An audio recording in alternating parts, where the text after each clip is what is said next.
No onion no garlic restaurant style veg chow mein. এ কি, আজ আমি এগুলো কি বলছি? তাই আবার হয় নাকি? রেস্টুরেন্টের মতন ভেজ চাউমিন, তাও আবার নো অনিয়ন নো গার্লিক।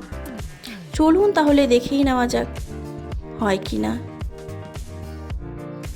আমি নিয়ে নিয়েছি একটি নর্মাল নুডলস, যেটিকে আমি সেদ্ধ করে জলে ধুয়ে তেল মাখিয়ে রাখছি। আমি রিফাইন্ড অয়েলই মাখাচ্ছি, আপনারা চাইলে যে কোনো তেল ইউজ করতে পারেন। তারপরে নিয়ে নিয়েছি ভেজিটেবল। চলুন এবার ভেজিটেবলগুলো কেটে নিই।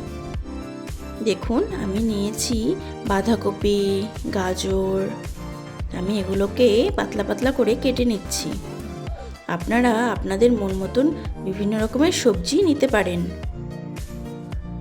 নিয়েছি আমি ক্যাপসিকাম, আমার কাছে গ্রিন ক্যাপসিকাম ছিল তাই আমি এটাই ইউজ করছি।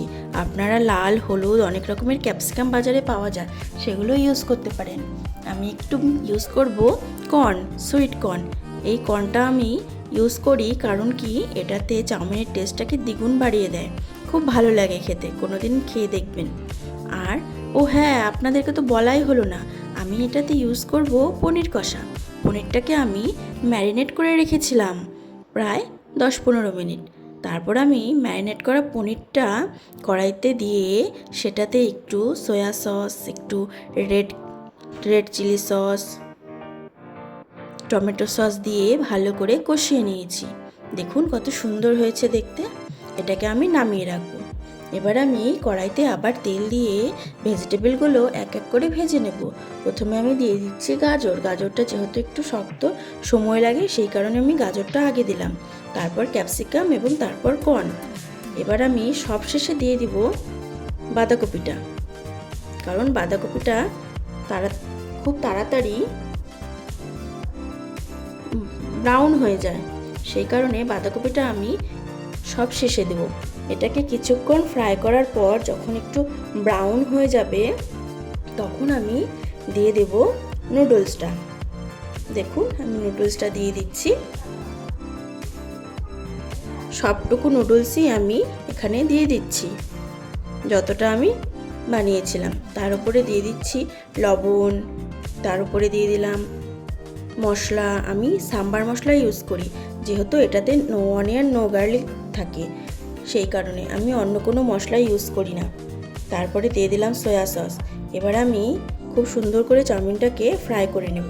তারপর দিয়ে দিলাম উপর থেকে ছোট ছোট করে কেটে রাখা কাঁচা লঙ্কা।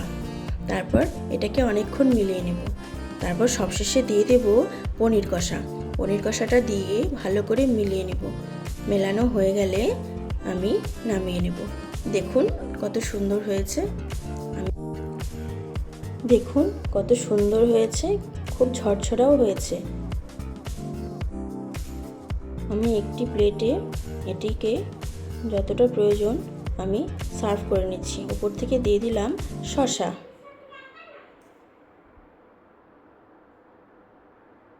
তারপর দিয়ে দিচ্ছি একটু টমেটো সস।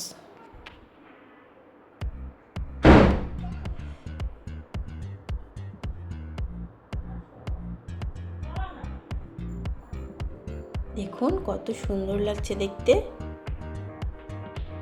দেখে কেউ বলবে এটা no onion no garlic chowmein. একদম রেস্টুরেন্টের মতন হয়েছে কি না সেটা বলুন তো। এবার আমি ভগবানকে ভোগ লাগাবো। আমি এবার জগন্নাথকে ভোগ লাগাবো। দেখুন কত সুন্দর লাগছে। আমার ভোগ লাগানো হয়ে গেছে। এবার আমি একটা প্লেটে নিয়ে নিচ্ছি। আমি এবার একটু টেস্ট করে দেখব এটা কেমন হয়েছে। দেখতে খুব ভালো লাগছে, খেতে কেমন হয়েছে সেটাই আপনাদের বলবো। দেখুন আমি নিয়ে নিলাম।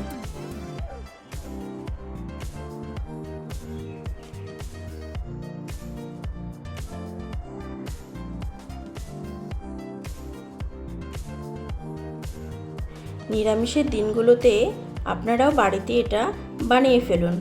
খুব সহজেই বানানো যায়। আপনাদের রেসিপিটি দেখিয়ে দিলাম। একটু পনির কষা দিলে আর একটু ভালো হয়।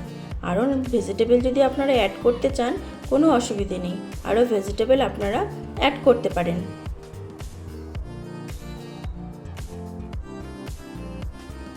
আর খেয়ে আমাকে জানাবেন কেমন হয়েছে। এবার চলুন তাহলে আমরা এটা খেয়ে নিই। আর সবাই একসাথে চলুন বলি।